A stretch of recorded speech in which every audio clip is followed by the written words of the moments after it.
మన ఫ్యామిలీ అందరికీ హాయ్ అండోయ్. ఈరోజు మీరందరూ ఏం కూర చేసుకున్నారబ్బా? నేనైతే గుత్తొంకాయ కూర చేశాను.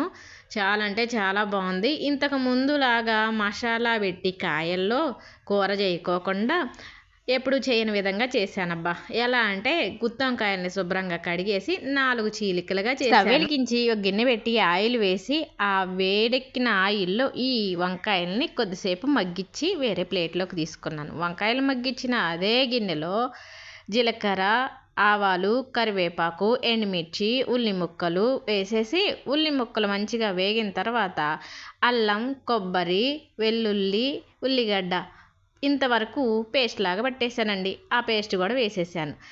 అల్లం వెల్లుల్లి పేస్ట్ పచ్చివాసన పోయిన తర్వాత 4 టమాటాలని మెత్తగా ఉడకబెట్టి మిక్సీ పట్టాను పేస్ట్. ఈ టమాటా పేస్ట్ కూడా వేసేసాను. టమాటా పేస్ట్ వేగి ఆయిల్ పైకి వస్తున్నప్పుడు ఇందులోకి కొద్దిగా గరం మసాలా, అలాగే కూరకు సరిపడా వాటర్ కూడా వేసేసాను. కూర ఉడుకుబడుతుంది అనుకున్నప్పుడు వేయించిన వంకాయలను వేసేసి మంట మరీ హై కాకుండా సిమ్ కాకుండా మీడియంలో ఉంచి ఒక 15 నిమిషాలు ఉడికిన తర్వాత కసూరి మేతి కొద్దిగా వేసానండి. చూడండి, కూర అయితే రెడీ అయింది. నేను సాయంత్రం భోజనంలో కూడా ఈ వంకాయ కూర ఉంటుంది అనుకున్నాను, కానీ ఒక్క పూటకే అయిపోయిందండి. ఈ వంకాయ కూర అంత కమ్మగా ఉంది. చాలా అంటే చాలా బాగుంది. ఒక్కసారి మీరు ట్రై చేయండి. వీడియో నచ్చితే లైక్ కొట్టండి.